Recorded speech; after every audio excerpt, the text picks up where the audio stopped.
بھائیوں کی طرف سے پہلے مائک سے سوال. جناب ڈاکٹر صاحب السلام علیکم ورحمۃ اللہ وبرکاتہ. میرا نام محمد ظفر علی ہے, میں بھی میڈیکل کا اسٹوڈنٹ ہوں. میرا کوشچن یہ ہے کہ آپ نے کہا کہ اگر کسی غیر مسلم بھائی کو اگر ہم دعوت دیتے ہیں تو پیار اور محبت اور صبر سے کریں, ہم کوئی بھی چیز اگر ان کو کہیں تو یہ بتائیں. ہم نے ایک بار ایسی بات ہوئی تھی شرک کے بارے میں کہ بت پرستی اور یہ سب چیز کے بارے میں, تو انہوں نے ہم سے ایک سوال کر دیا کہ کعبہ شریف بھی ایک پتھر سے بنا ہوا ہے تو ہم لوگ سجدہ اسی کی طرف کرتے ہیں, تو کیا یہ اس کے بارے میں ہمیں ان کو کیا جواب دوں؟ بھائی صاحب نے اچھا سوال کیا, غیر مسلم نے بھی آپ سے اچھا سوال کیا. صحیح سوال ہے بھائی. اگر شرک اسلام میں حرام ہے تو آپ مسلمان جب نماز پڑھتے تو کعبہ کو سجدہ کیوں کرتے؟ سوال اچھا ہے. جس کو جواب نہیں بولیں گے نا شیطانی سوال ہے. تو اگر ہم پوچھیں گے بھائی کیوں یہ غلط ہے اسلام میں, جواب نہیں پتا ہے تو لوگ بولیں گے شیطانی سوال ہے. سوال تو بھائی صحیح سوال ہے میرے حساب سے, اور یہ سارے سوالوں کا جواب آپ اگر ویب سائٹ پہ جائیں گے irf.in میں, عام سوال ہے, کوئی نیا سوال نہیں میرے لیے, عام سوال ہے. اس کا جواب یہ ہے کہ کوئی بھی مسلمان کعبہ کی عبادت نہیں کرتا. کعبہ ہمارے لیے قبلہ ہے, دشا ہے, ایک ڈائریکشن ہے. ہم مسلمان ہم یکسانیت میں مانتے ہیں, کانگریگیشن میں مانتے ہیں. مثال کے طور پہ اگر ہمیں یہاں نماز پڑھنا ہے تو کوئی شخص کہے گا کہ پورب کی طرف دیکھو, کوئی کہے گا پشچم کی طرف, کوئی کہے گا ساؤتھ, کوئی نارتھ, کوئی ایسٹ, کوئی ویسٹ, کس طرف ہم دیکھیں. تو اللہ تعالیٰ فرماتے ہیں سورہ بقرہ میں, جہاں بھی آپ ہے کعبہ کی طرف دیکھ کے نماز پڑھو. کعبہ ایک دشا ہے, ہمارے لیے قبلہ ہے. اور جب سب سے پہلے ساری دنیا کا نقشہ جو جغرافی ورلڈ میپ بنائی وہ مسلمانوں نے, الادریسی نے 1154 میں 1154 میں.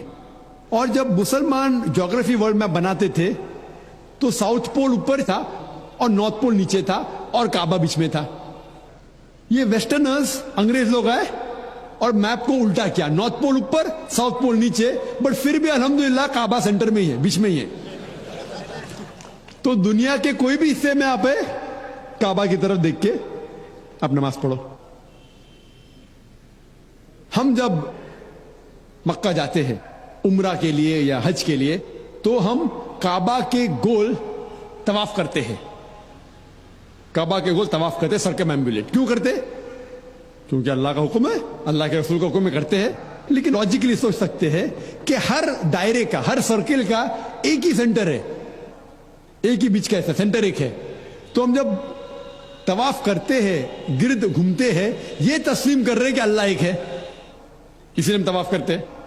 اور جو حضرت عمر رضی اللہ عنہ نے کہا کعبہ کے بارے میں, سنگ اسود کے بارے میں, وہ ساری غلط فہمی دور کر لیتا ہے.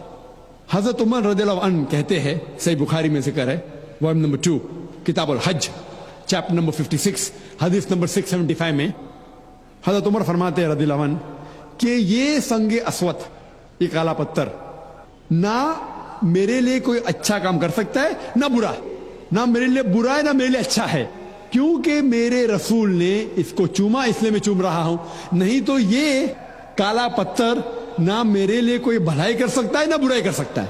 یہ الفاظ دوسرے خلیفہ حضرت عمر رضی اللہ عنہ کہ کافی ہے انسانیت کو بتانے کے لیے کہ ہم کعبہ کو نہیں پوچھتے.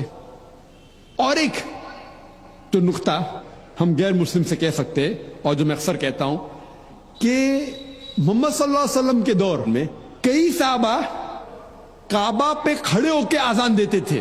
میں یہ پوچھنا چاہتا ہوں, کوئی بھی بت کی عبادت کرنے والا جو بت کی عبادت کرتا ہے اس کے اوپر کبھی کھڑے نہیں رہیں گا. تو صحابہ کعبہ پہ کھڑے ہو کے, حضرت بلال رضی اللہ عنہ وہ کعبہ پہ کھڑے ہو کے اذان دیتے تھے. یہ صاف ہے کیونکہ ہم کعبہ کی عبادت نہیں کرتے, اسی لیے صحابہ کعبہ پہ کھڑے ہو کے بھی اذان دیتے تھے. Hope that answers the question.